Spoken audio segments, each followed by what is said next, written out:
오늘 우리에게 주신 하나님의 말씀은 신약 성경에서 봅니다.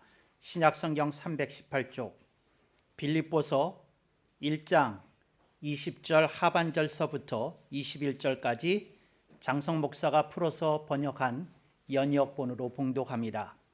살든지 죽든지 내 몸에서 예수 그리스도가 존귀 되시게 하려 하나니 이는 내게는 사는 것이 예수 그리스도니 설령 죽는 것도 유익함이니라. 아멘. 오늘 우리는 성령님 아래 성경 위에 하나님의 말씀을 듣기를 원합니다. 오늘 여러분들이 주목하실 설교 제목은 사도 바울의 신앙 고백입니다. 신앙 고백 시리즈로서 세 번째 시간이 되겠습니다. 여러분이 잘 아시는 대로 사도 바울은 12권 내지 13권의 바울 서신을 썼습니다. 학자들의 카운트에 따라 12권이라고 생각하는 학자도 있고 13권이라고 생각하는 학자도 있습니다. 어찌됐든 사도 바울은 방대한 저술을 통해 우리 신앙생활에 막대한 영향을 끼치고 있는 사도 시대의 소중한 신학자이자 사도이자 또 예수님의 제자입니다. 오늘 우리들이 그러한 것을 생각해 볼 때에 예수님으로부터 직접 사도 바울이 제자로 임명이 된 것은 아니지만 그는 자신이 예수님의 제자임을 자처하고 걸음걸음이 예수님의 인생과 예수님의 행적을 뒤따라가기를 원하고 또 그것을 증언하고 증거하는 일에 자신의 존재와 인생 전체를 걸었던 사람인 것을 기억합니다.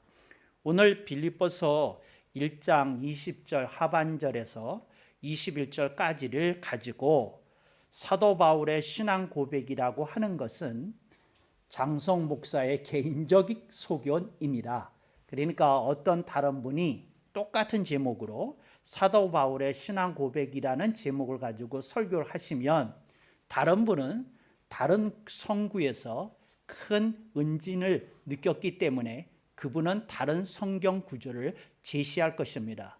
근데 제게 누가 묻기를 목사님이 생각하셨을 때에 사도 바울의 수많은 그 성구들 가운데서 그의 신앙 고백이라고 할 만한 것은 무엇이라고 생각이 됩니까? 하고 질문을 받았다고 여기고 제가 바울 서신을 차근차근 꼭꼭 씹어가면서 읽었던 시절이 있습니다. 그때 제가 이 구절에 멈추었던 것입니다. 살든지 죽든지 내 몸에서 예수 그리스도가 존귀 되시게 하려 하나니 이는 내게는 사는 것이 예수 그리스도니 설령 죽는 것도 유익함이니라. 아멘. 헬라어 원문에는 예수라는 말이 없습니다.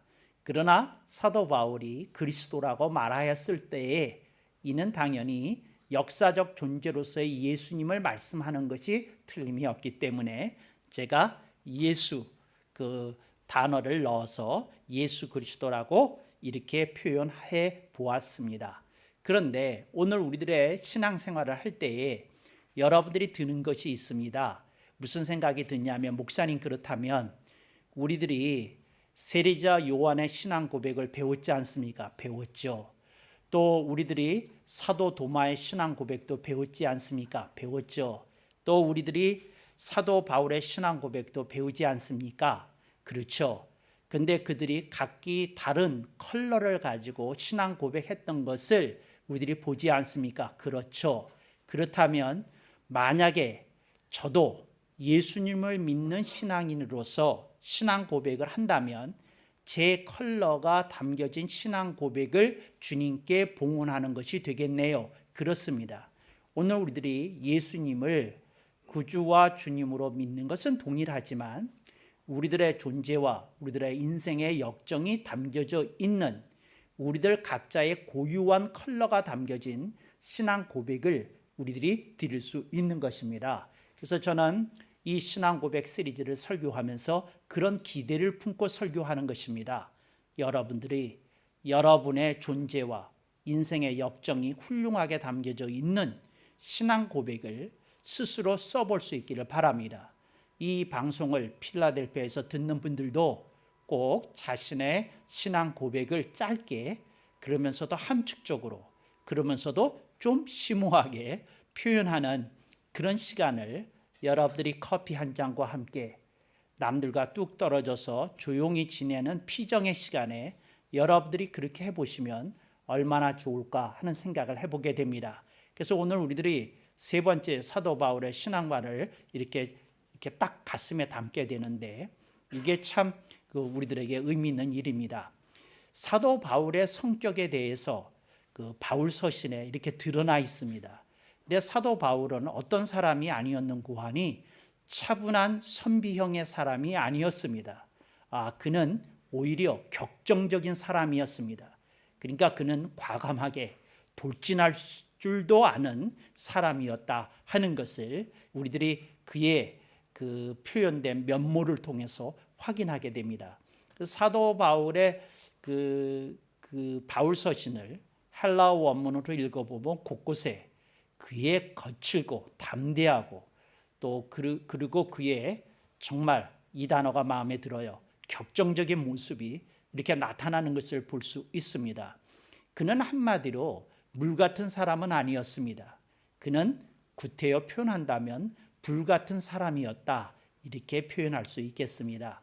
그런 불 같은 그의 성격이 드러나 있는 말씀이 오늘 본문입니다. 그래서 여러분 이것을 통해서도 우리들이 사도 바울의 면모를 이렇게 관찰할 수 있게 됩니다. 살든지 죽든지 이거보다 더 심하고 격정적인 표현이 있으면 얘기해 보세요. 사람이 살고 죽는 것보다 더 큰 문제가 어디 있어요? 근데 이분은 거침없이 그러니까 망설임도 없이 이런 표현을 쓰고 있더라는 거죠. 그래서 살든지 죽든지 정말 사도 바울다운 표현이다 이런 생각을 하게 됩니다. 오늘 본문에서 나오는 사도 바울의 신앙 고백을 제가 한 세 가지로 나누어서 우선 살펴보려고 합니다. 그래서 이 본문이 우리들에게 시사해 주는 바가 무엇이냐? 저는 똑같은 본문을 읽더라도 각자 사람들이 받는 영감이 다를 거라고 생각을 합니다. 그래서 저는 제가 이것을 보면서 감동을 얻었고 그리고 제가 이렇게 깨달았다거나 할까 얻었다거나 할까 한 부분을 여러분과 함께 나누기를 원합니다. 저는 빌립보서 1장 20절 하반절에서 21절 말씀이 사도 바울의 생사관을 보여준다고 생각합니다. 생사관이라고 하는 말은 뭐냐면 사는 게 무엇인지 죽는 게 무엇인지 하는 관점을 생사관이라고 얘기를 합니다. 그래서 여러분 사람은 생사관을 정해야 됩니다. 사는 게 뭐고 죽는 게 뭔지 그거 알고 살아야 제대로 된 인생을 챙길 수 있게 됩니다. 그래서 수많은 종교가 이 세상에 출현했습니다. 왜 그랬느냐? 모든 사람의 그 생사관에 대한 궁금증을 각기 다른 종교는 각기 다른 관점에서 풀어주고 사람을 설득하고 그리고 그 종교를 믿는 그 대중을 형성하게 되었던 것입니다. 예를 들자면 힌두교와 불교는 윤회를 통해서 생사관을 형성하고 있습니다. 그러니까 뭐냐면 사람이 이 세상을 살아가는데 한 번 죽는 거로 끝이지 않는다는 겁니다. 그래서 사람이 살았는데 제대로 살았으면 다음번에 또 한 번 사람으로 태어날 수 있다는 겁니다. 그랬는데 만약에 내가 사람으로서 정말 너무 많은 못된 짓을 했다 그러면 예를 들자면 너무 사람들에게 포악한 일을 많이 했다 그러면 예를 들어서 그 동물 세계의 포식자로 내가 태어난답니다. 그래서 고래처럼 그 새우를 먹는 그런 존재로 태어나는 건 아니고 예를 들자면 좀 남한테 심하게 굴었던 사람은 하이에나 같은 존재로 태어난다는 겁니다. 근데 어떤 사람이 그 다른 사람한테 그렇게 포악한 일은 하지 않았는데 예를 들자면 조금 사람들의 마음을 건드리는 일을 많이 했던 사람의 경우 비유하자면 이 사람은 모기로 태어난답니다. 필이 오십니까? 이제 이런 윤회관을 가지고 사람은 돌고 돈다. 그러니까 이렇게 곤충이 될 수도 있고 짐승이 될 수도 있고 인간이 될 수도 있고 또 더 좋은 사람은 천상의 세계에 태어날 수도 있고 이런 윤회관을 통해서 생사관을 설명해 주더라 하는 것이지요. 또 어떤 종교에서는 이렇게 얘기합니다. 사람이 죽으면 그 가문이 살아있으면 그 사람은 영원히 살아있는 것이라고 얘기를 합니다. 그러니까 예를 들자면 그 조상을 받들어서 제사를 드리는 이가 한 사람이 있으면 죽은 사람들은 다 귀신이 되고 혼백이 되었겠지만 제사를 드릴 때만이라도 자기를 기억해 주는 그 후손 때문에 자기가 살아있음을 확인하게 된다는 겁니다. 근데 여러분, 이런 생사관도 있습니다. 그래서 여러분, 그런 생사관 속에서 보면 제사가 절대적으로 중요한 겁니다. 근데 그런 관점에서 보면 그렇다 하는 것을 알 수 있습니다. 또 어떤 이들은 이렇게 얘기합니다. 이 세상은 물질로 되어 있는 세상이기 때문에 죽고 나면 다 흙으로 돌아가고 물질로 돌아가고 원수로 돌아가서 아무것도 없이 된다는 겁니다. 그래서 이 세상에서 살아있는 동안만 인간인 거지 죽은 다음에는 다시 물질로 원소로 분해되고 만다는 겁니다. 근데 이런 것을 뭐라고 부르는고 하니 예를 들자면 공산주의나 유물론적 사관을 갖고 있는 이들이 이런 관점에서 생사관을 갖고 있더라 하는 겁니다.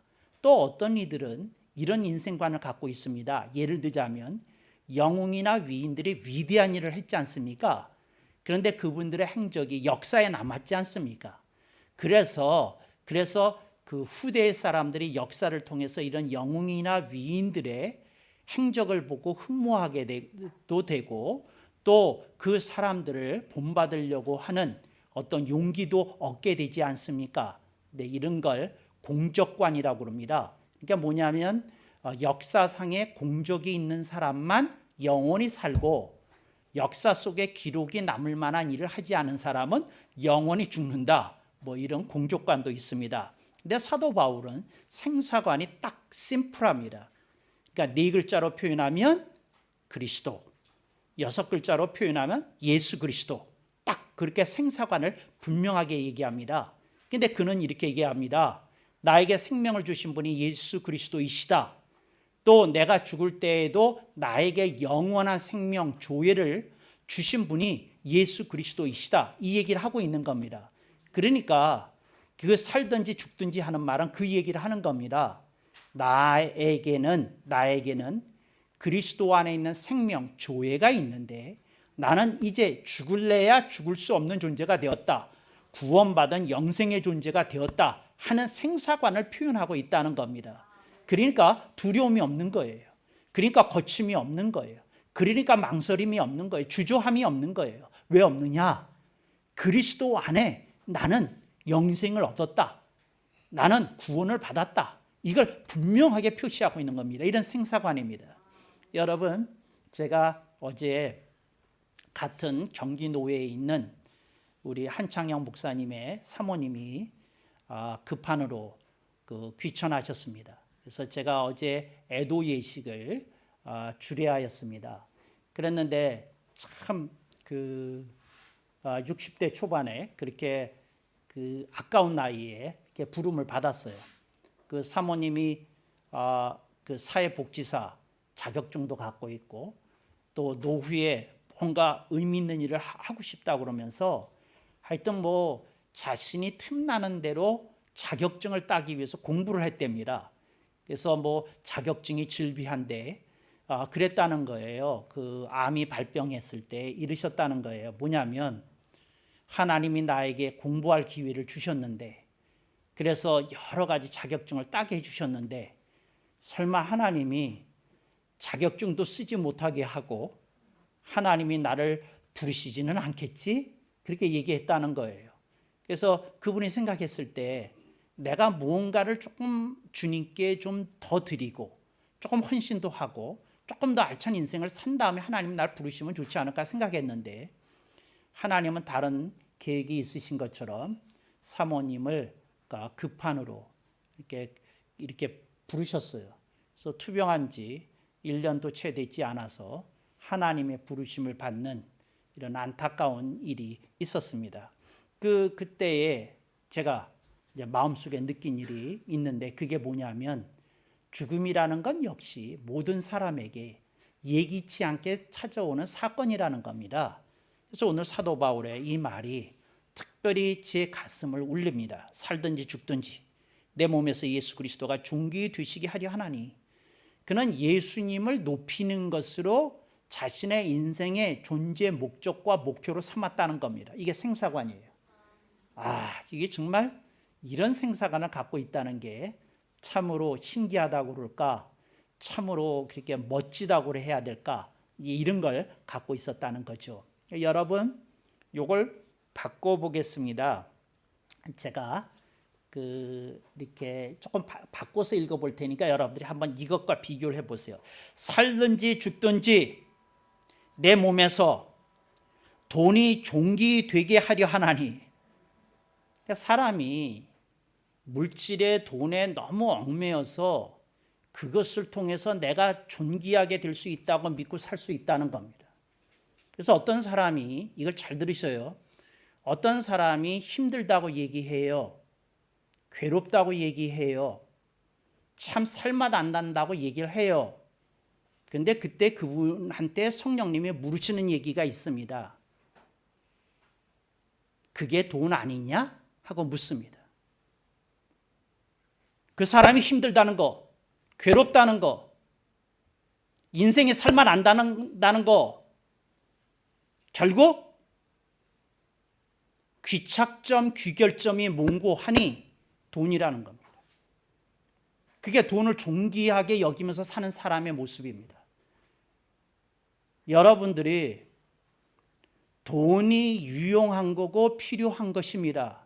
그렇지만 여러분들이 돈에 의해서 여러분이 살맛을 느끼기도 하고 안 느끼기도 한다면 당신은 돈을 존귀히 여기는 자입니다.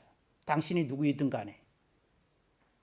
그것 때문에 힘들다면 당신을 존귀히 여기는 사람이 여기는 존재가 무엇인지를 알아야 됩니다. 그게 돈입니다. 대부분의 사람들이 그렇게 생각합니다. 내가 불행한 것은 돈이 부족하기 때문이다.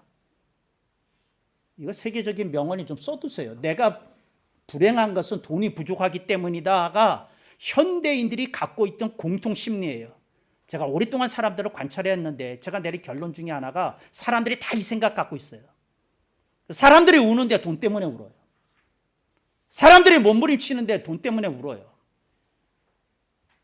나 어떤 장로님 얘기해 드릴게요. 자기 인생에 생각나는 사건이 두 가지가 있대요. 근데 이분 이름은 밝히지 않겠습니다. 누군지 하고 나한테 묻지 마세요. 한 번은 시골에 있는 교회에서 본인이 벽돌로 짓는 일에 이렇게 함께 참여해서, 이분은 사업을 하시는 분인데 이제 아니면 언제 하겠나 싶어서 교회에서 이제 좀 자금이 돼가지고 이렇게 벽돌로 이렇게 담을 싸서 이렇게 이제 짓는데 사업이니 뭐니 다 다른 사람한테 맡기고 교회를 벽돌로 짓는 뭐 한 6개월 기간 동안 그 기간 동안 와서 인부로 봉사했답니다. 그러니까 인부가 뭐 하는 거냐면 벽돌 나르는 거, 벽돌 쌓는 건 미쟁이가 해야죠. 그 다른 사람 전문가가 있잖아요. 그래서 나르는 거, 시멘트 나르는 거, 뭐 시멘트 포대 자르고 이렇게 붓는 거, 뭐 그리고 뭐 공구 갖다 달라면 갖다 주는 거, 그거 했답니다. 그래가지고 교회를 예쁘게 지었답니다. 그랬는데 어느 날 일하고 있는데 전화가 왔대요.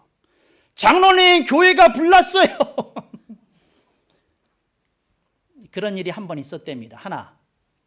두 번째는 사업을 하시는데 옛날에는 추석 때가 되면 돈을 자루에다가 이렇게 받아가지고 그거 회사로 왔습니다. 책임자들이. 그러면 어떻게 했느냐면 월급 봉투에다가 그 돈을 현금으로 일일이 다 넣고 그 추석 그 뭐죠? 상여까지 넣어가지고 이렇게 봉투 두둑한 걸 이렇게 주거든요. 그래서 추석에 상여금과 월급과 합쳐서 기분 좋게 한다고 그 직원당 2사람씩 이렇게 이제 봉투를 할 생각을 하고 직원 2명인가를 은행에 보내가지고 자루를 이렇게 이제 챙겨서 나오는데 강도를 만나가지고 오토바이를 탄 강도를 만나가지고 그걸 뺏겼답니다. 근데 이제 전화가 온 거죠. 사장님, 추석 자료 강도한테 뺏겼어요. 근데 두 번인데 이분이 하는 얘기가 재밌어요. 자기의 인생에서 그 두 번이 가장 머리가 하얘지는 날이었답니다. 아무 생각도 안 나고 그냥 앉아 있는지 서 있는지 하여튼 눈을 떴는지 눈을 감았는지도 모를 정도로 머리가 새하얗게 되는 게 두 번 있었대요. 근데 그 장로님이 저한테 하는 얘기가 그 다음 얘기가 더 재밌어요. 뭐라 그러시냐면, 근데 목사님, 내가 참 나쁜 놈입니다. 교회가 불탄다고 했을 때도 추석 자루가 사라졌을 때만큼 깜깜하지는 않았대. 그래서 제가 알았대요. 자기가 자기를 알았대. 내가 돈을 훨씬 더 교회보다 중요하게 여기는 사람이구나 하는 걸 그때 알았대. 여러분, 본문을 다시 읽습니다. 살든지 죽든지 내 몸에서 예수 그리스도가 종기 되시게 하려 하나니 거짓말하지 마십시오. 당신이 누구를 존귀하게 여기는지 여러분 생각해 보실 수 있기를 바랍니다. 명절날 사람들이 쫙 모였답니다. 모였는데 그 형제들이 팔남매인가 뭔가가 다 모여서 지지고 볶고 막 그러지 않습니까? 조카들 먹고 막 이렇게 하는데, 근데 셋째와 넷째가 무슨 일로 하다가 말다툼이 났대요. 그래가지고 뭐 쌍소리도 나오고 막 하고 뭐 멱살잡이도 나오고 막 이제 이랬다는 거예요. 근데 그랬는데 큰 형이 뭔 짓이냐? 애들 앞에서.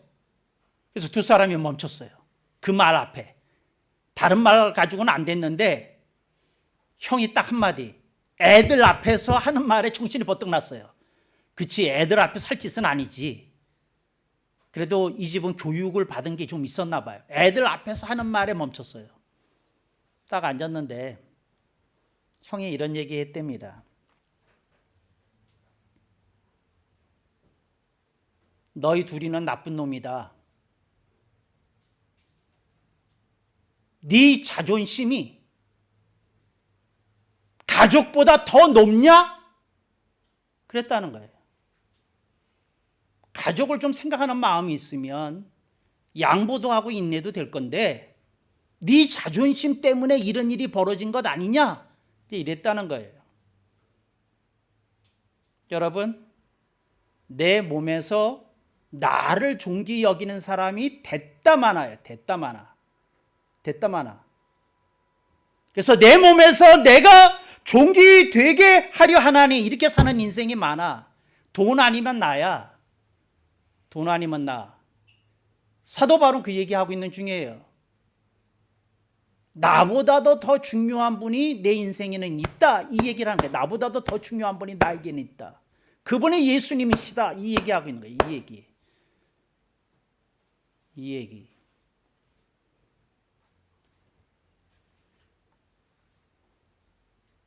우리들이 안중근 의사 얘기하잖아요. 그분이 했던 얘기 중에 이런 얘기가 있어요. 괜찮겠냐? 주변 사람들이 물었대요. 자원자는 여러 명 있었다고 그래요. 그 일을 하러 나서겠다는 사람이. 괜찮겠냐 하고 물는 말은 너 죽으면 너희 어머니 어떡하냐? 이제 이런 얘기죠. 괜찮겠냐? 그게 너무 부담스러우면 다른 사람으로 넘겨라. 그 얘기였답니다. 그 이유는 총을 겨눌 때 어머니가 생각나는 사람은 맞히지 못한답니다. 아, 나 죽으면 우리 어머니 어떻게 하는 사람 못 죽인대요. 쏘는데 맞힐 수가 없대요. 그래서 괜찮겠냐고 물어본 거래요.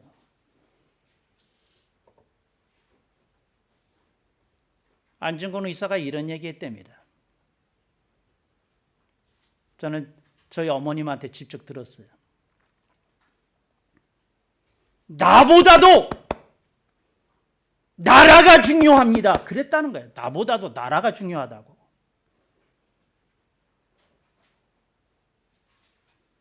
그래서 난 그때 처음 알았어요. 왜 나라인지. 나보다도 중요하기 때문에 나라더라고요. 그러니까 나가 중요한 사람은 나라가 없어요. 나라를 팔아먹을 수도 있는 거예요. 이완용인처럼. 여러분 이완용에 대해서 조사해 본 일이 있습니까? 불세출의 천재예요. 불세출의 천재. 그 당대에 우리나라 유명한 천재들이 있어요. 그 중에 한 분이 이제 최남선 선생인데, 최남선 선생이 생전에 그런 말을 했대요. 나보다 몇 배는 똑똑한 사람이라고. 근데 그 똑똑한 사람에게 나가 더 중요하니까 나라를 팔아먹었어요. 나가 더 중요하니까. 여러분에게 누가 중요한지 그거 좀 생각해 보라고 오늘 본문이 우리들에게 울림을 줍니다. 이는 내게는 사는 것이 예수 그리스도니 설령 죽는 것도 유익함이니라. 설령 죽을지라도 인생 걸만하다. 이랬다는 거야. 이랬다는 거야. 이랬다는 거야. 이랬다는 거야.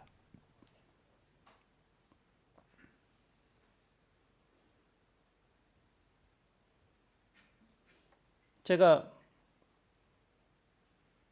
한 10번은 써먹었을 예화를 한 번 더 얘기할게요.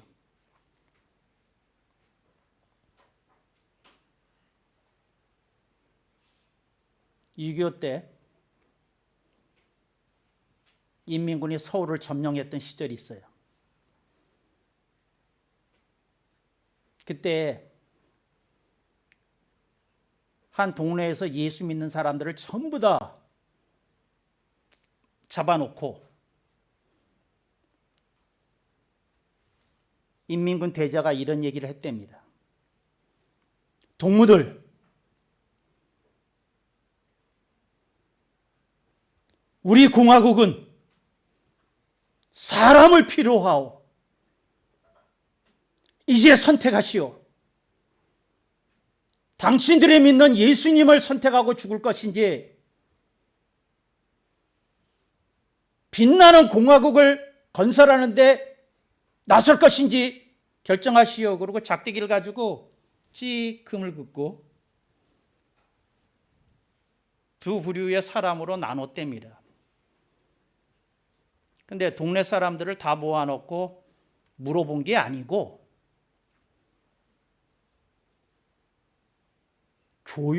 고등교육을 받았다고 하는 몇 사람만 놓고 물었답니다. 동무들 선택하시오.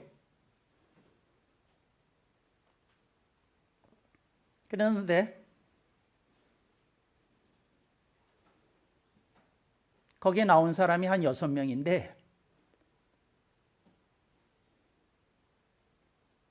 5명이 공화국을 위해서 살겠습니다. 그러고 그쪽으로 갔대요. 한 분이 했다는 말, 전설적인 말이에요. 그분이 했던 말 재밌어요.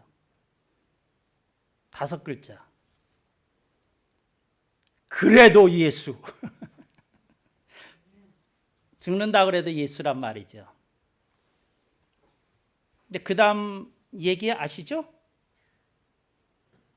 10번 들었는데 기억이 안 나요? 나 이거야 원.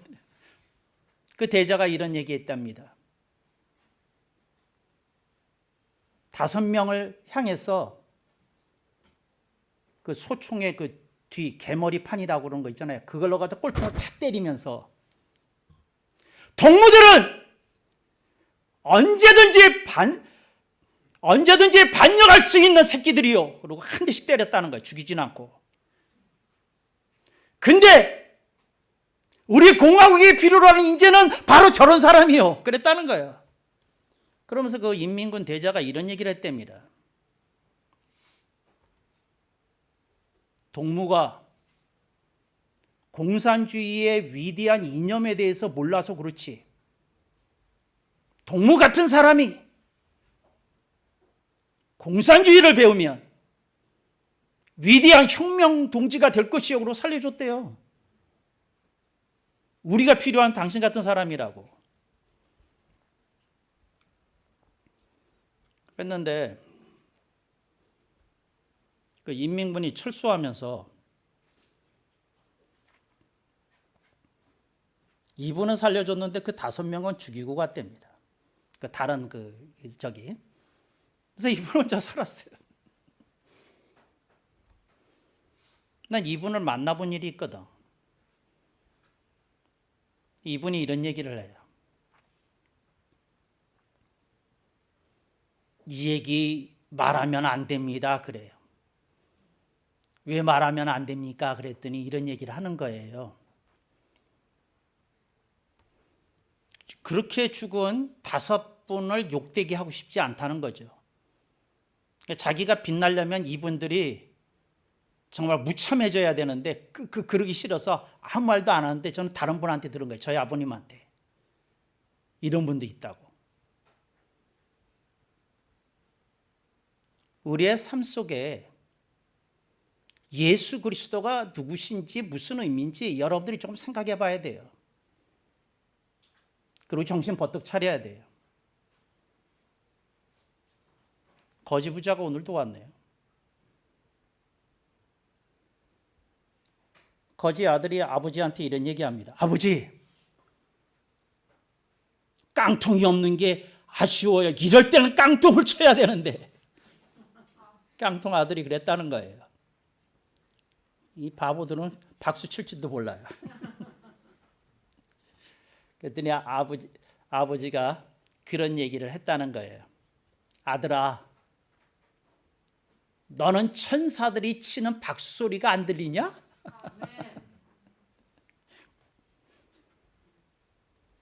본문 다시 읽습니다.